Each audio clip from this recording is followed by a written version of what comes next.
하나님 말씀 누가복음 18장 18절부터 27절까지 말씀. 어떤 관리가 물어 이르되 선한 선생님이여 내가 무엇을 하여야 영생을 얻으리이까? 예수께서 이르시되 내가 어찌하여 나를 선하다 일컫느냐? 하나님 한 분 외에는 선한 이가 없느니라. 내가 계명을 안 하니 간음하지 말라, 살인하지 말라, 도둑질하지 말라, 거짓 증언하지 말라, 내 부모를 공경하라 하였느니라. 여짜오되 이것은 내가 어려서부터 다 지켰나이다. 예수께서 이 말을 들으시고 이르시되 내게 아직도 한 가지 부족한 것이 있으니 내게 있는 것을 다 팔아 가난한 자들에게 나누어주라. 그리하면 하늘에서 내게 보화가 있으리라. 그리고 와서 나를 따르라 하시니 그 사람이 큰 부자이므로 이 말씀을 듣고 심히 근심하더라. 예수께서 그를 보시고 이르시되 재물이 있는 자는 하나님의 나라에 들어가기가 얼마나 어려운지 낙타가 바늘기로 들어가는 것이 부자가 하나님 나라에 들어가는 것보다 쉬우니라 하시니 듣는 자들이 이르되 그런즉 누가 구원을 얻을 수 있나이까? 함께 했습니다. 이르시되 무릇 사람이 할 수 없는 것을 하나님은 하실 수 있느니라. 아멘. 이 말씀의 근면이 저와 여러분의 것이 되기를 예수님의 이름으로 축복합니다. 오늘 제목을 돈과 하나님 나라 이렇게 잡아봤습니다. 하나님 나라가 귀합니까? 돈이 귀합니까? 하나님 나라가 더 귀하죠. 천국이 훨씬 더 귀하죠. 그런데 돈은요, 눈앞에 보입니다. 하나님 나라는 안 보입니다. 그래서 때로는 이 돈과 하나님 나라가 대척점이 되기도 합니다. 오늘 한 부자, 본문에 관리로 나오는데요. 어떤 관리로 나오는데 다른 성경에는 부자 청년이라고도 나옵니다. 같은 사람이에요. 이 청년, 이 관리가 젊은 날 관리가 되었는 거지요. 그러니까 청년이라고 다 지은 것이죠. 근데 젊은 날 관리가 되는데 물려받는 재산이 많았는지 어쨌는지 간에 돈이 많은 겁니다. 이분은 영생, 하나님 나라에 대해서 굉장히 관심이 많았습니다. 돈 많고 현세가 너무 잘 되는 오늘날의 문제가 뭔지 압니까? 내세에 대해서 소망을 별로 안 가져요.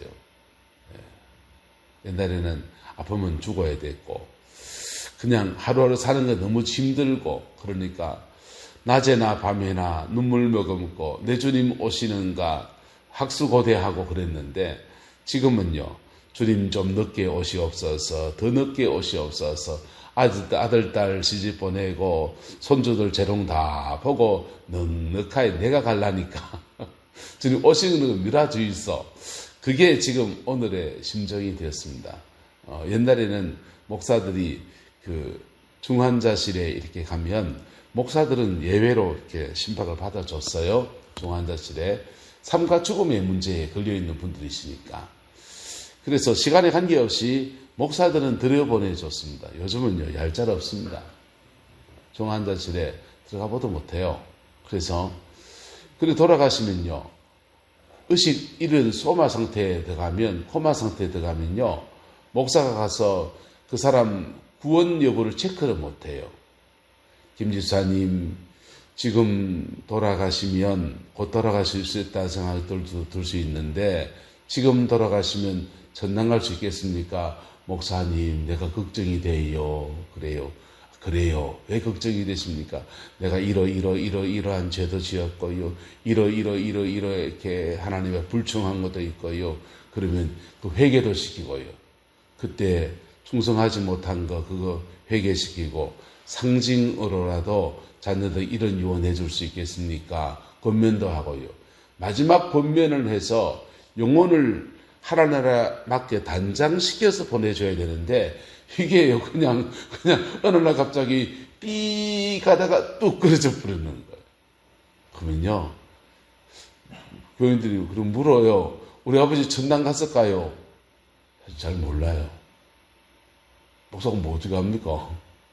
목사가 하나님도 아니고.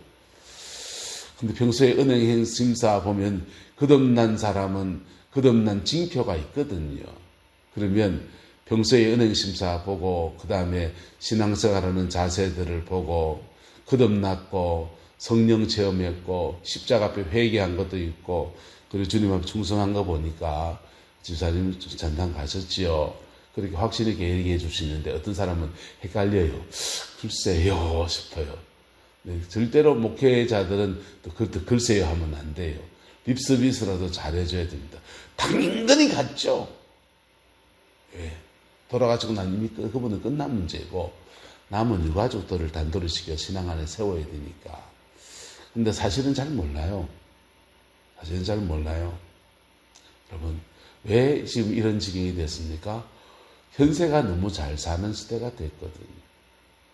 현세가 너무 잘 사는 시대가 됐고 들고 가기에도 아까운 집도 있고 차도 있고 그리고 토끼 같은 마누라도 있고 골망졸망 손주들도 새끼들도 있고요. 그리고 어디 나가면 밥술 그냥 내 손으로 못 떠먹으면 어디 요양원에 들어가면 밥 다 해먹여 주고요. 참 오래 사는 시대 됐습니다. 구렁포 있을 때 요양원에 매주 가서 예배인도 했는데 권사님 한 분이 그거 와 계시더라고요. 근데 사실 멀쩡하셔요. 대소변 그래 못 가리는 것도 아니고. 권사님은요 들어올 게 아닌 것 같은데 왜 들어왔습니까? 연세가 얼마 되십니까? 105세래요. 105세인데 사실 일찍 멀쩡하셔요. 왜 들어왔습니까? 그러니까 말을 흐리시면서 그럽니다. 아들 먼저 보내고 그 다음에 오래 살다 보니까 자식들 다 보내고 이제 손주 며느리가 이제 자기를 수발들어야 되는 상황.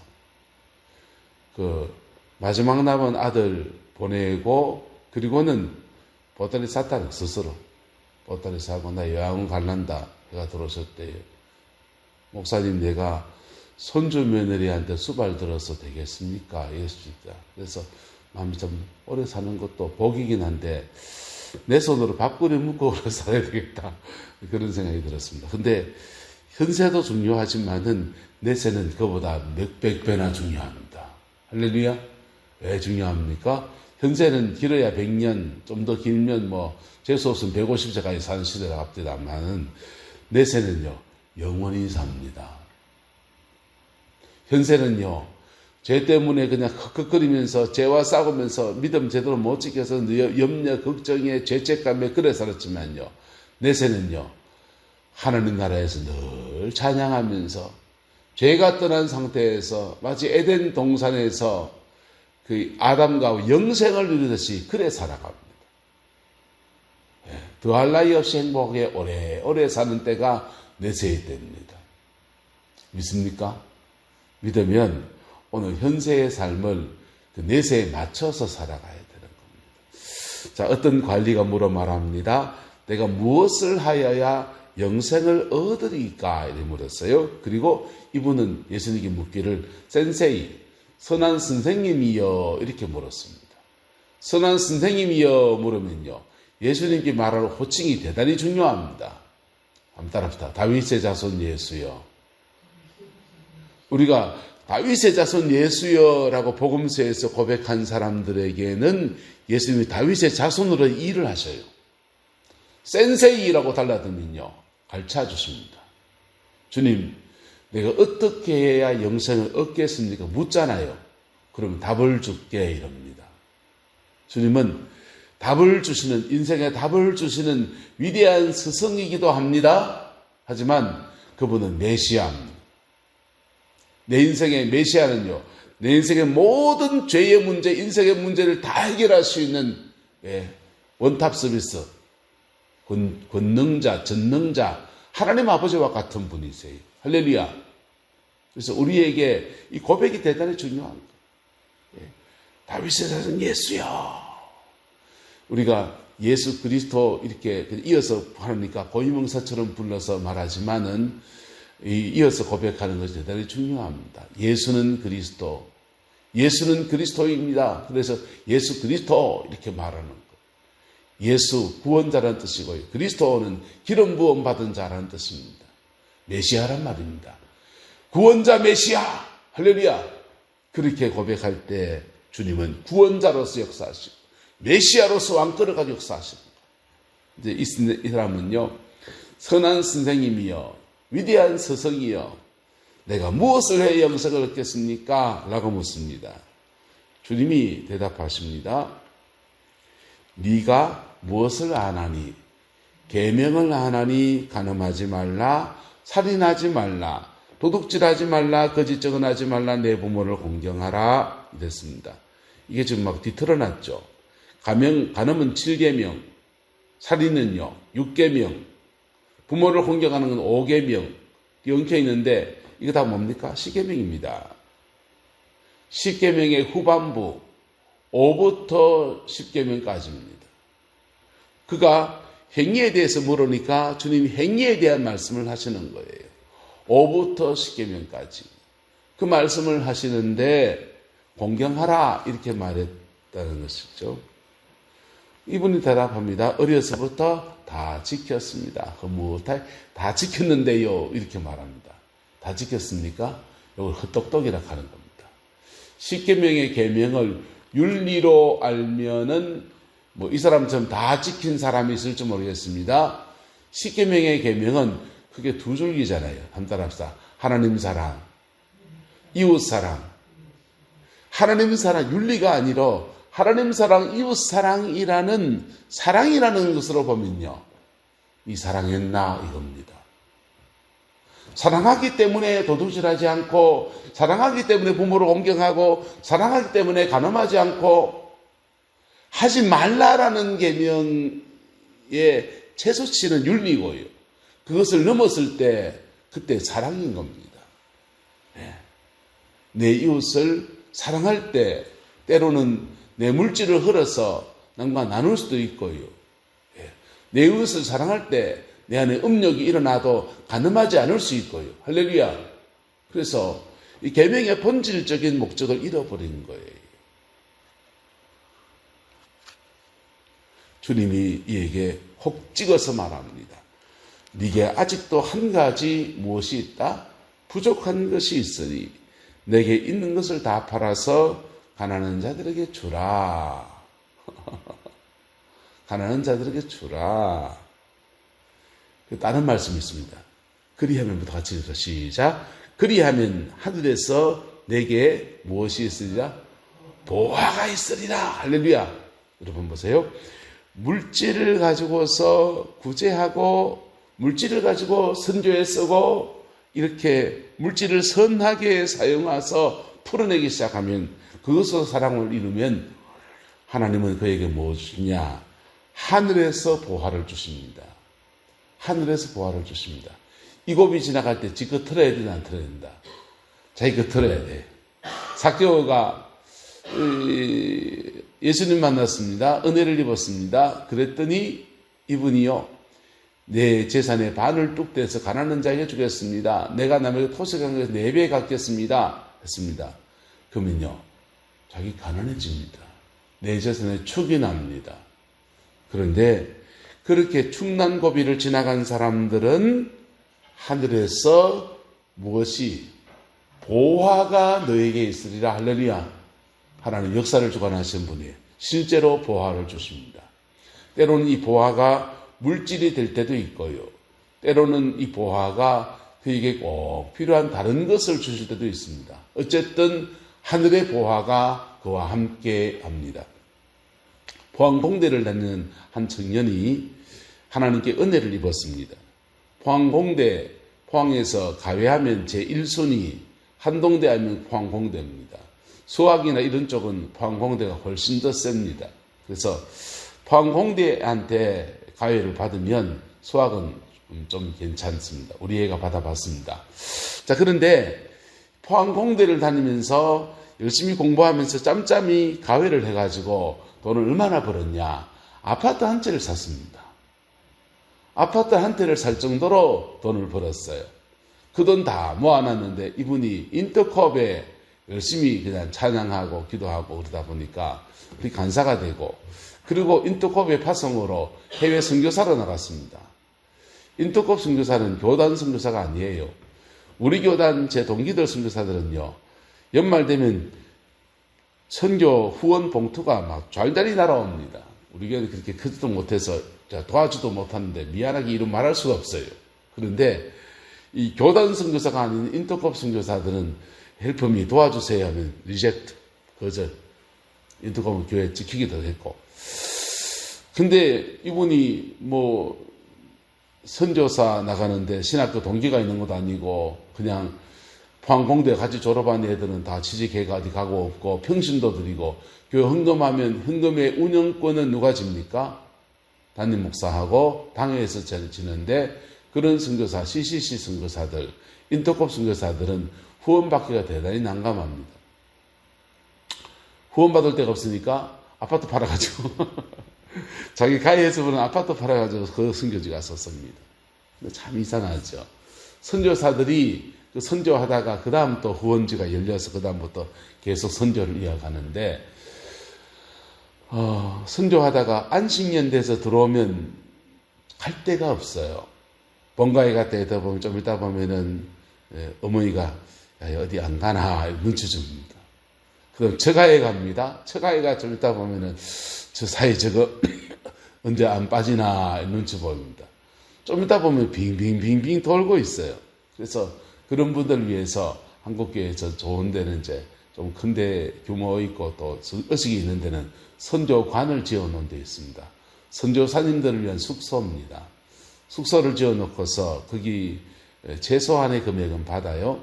너무 안 받으면 엉망진창하는 사람도 많아요. 그래서 최소 비용을 받아서 한 달 생활하는데 10만 원 이렇게 받습니다. 그러면 10만 원 내고서 그 방에 들어가서 그렇게 며칠 생활, 한 달 생활하고 두 달 생활하고 장기 렌트해서 그렇게 지냅니다.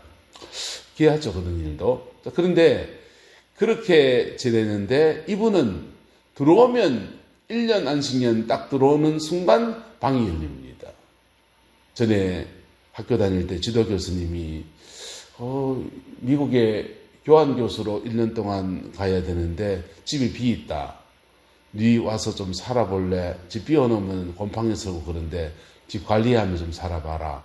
어떤 때는 1년짜리 아파트 살 때가 있고요. 어느 날 전화 왔습니다. 야, 내가 전원주택을 하나 해놨는데 안식년 가는 바람에 이 아파트는 전세를 해놨는데 이 짐을 다 뺄 데가 없어서 전원주택 방 한 칸에다가 다 넣어놓고 방 2개하고 거실은 텅텅 비었는데 네 와서 살아볼래? 올 때마다 집이 생겨요. 때로는 전원주택에 다 편안하게 못 가지고 하늘을 바라보면서 닭 한 마리 키워가면서 살기도 하고 어떤 때는 아파트에 딱 띵동 하면서 사는 데 다 있다고.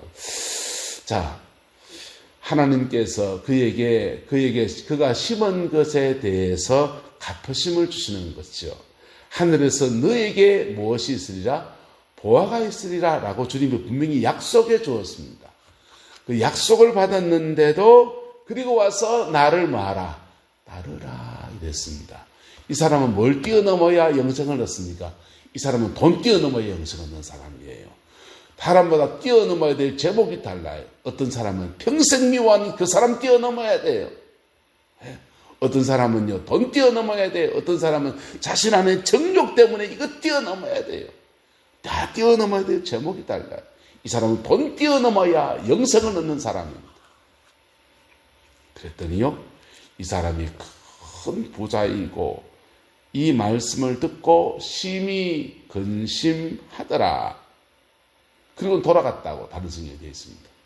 예수님 뭐라 그럽니까? 재물이 많은 사람이 하나님 나라가 얼마나 어려운지 낙타가 바늘기로 들어가는 것이 부자가 하나님 나라에 들어가는 것보다 쉽다. 이렇게 말씀을 맺습니다. 듣는 제자들이 말합니다. 그런즉 누가 구원을 얻을 수 있습니까? 낙타가 바늘기로 들어가는 건 불가능한 건데 누가 구원을 얻을 수 있습니까? 주님 말합니다. 뭐로 사람이 할 수 없는 것을 하나님은 하실 수 있다. 이렇게 말씀했습니다. 다른 성경에는 뭐로 사람이 할 수 없는 것을 하나님은 능히 할 수 있느니라 이렇게 말씀했어요. 그런데요, 하나님 하실 수 있다는 말은 어떤 의미를 가질까요? 이 사람 집으로 돌아가다가 예수님의 말씀이 귀에 쨍쨍쨍쨍쨍쨍 지나갑니다. 그 10살 때 시장 어귀에서 한 푼 주세요 하는 그 사람 외면했던 자기 생각이 떠오릅니다. 그리고 가난하고 어려워서 인생에 망가진 그 친구였는데 그 친구 도와줘야 될 때 그때 안 도와줬던 아버지 얼굴도 떠오릅니다. 그 친척의 모습도 떠오릅니다. 그래서 마음에 떠올라서 돌아와서 그러면 1등 할렐루야. 한번 따라합시다. 말씀 앞에 깨집시다. 생활이 안 깨져요. 그래도 안 하면요, 하나님이요 삶을 흔들러 놓습니다. 갑자기 있는 돈이 확 그냥 부도가 나가지고 날아가 버리고, 주식에 투자해 뻥 터져 버리기도 하고, 미국 정권에 투자했는데 흥 해가지고 중국에 투자했는데 못 받기도 하고요. 별일이 다 일어납니다. 돈의 세계에서. 하나님 돈의 세계를 흔들어 놔요. 그리고는요, 주머니 다 들고서는요, 전부여 어지없어서 손들고 옵니다. 주 나를 박대하시면 나 어디 갈겨? 그래 볼 수도 있습니다. 여러분, 말씀 앞에 깨어지기를 예수 이름으로 축복합니다. 하나님은 하실 수 있다는 말은 하나님은 다양한 수단을 사용할 수 있다는 겁니다. 다양한 수단을, 하나님은 아주 극단적인 수단도 사용할 수 있는 분이세요. 심지어 자식을 데려가기도 합니다. 극단적인 수단도 사용할 수 있습니다. 왜요? 하나님 입장에서는요, 돌아보자, 돈보다 영혼입니다. 하나님 입장에서는 돈보다 영혼이거든. 그래서 가난하기도 하기도 하고, 엎어지기도 할 수 있고요, 넘어지기도 할 수 있고요, 낮아지기도 할 수 있고요, 더 돈 많은 사람한테 삥 뜯기기도 하고요, 그리고 더 돈 많은 사람이 갈취당하기도 하고요. 별일이 다 일어나는 게 돈의 세계입니다. 네, 있을 때 하나님께 충성하기를 축복합니다.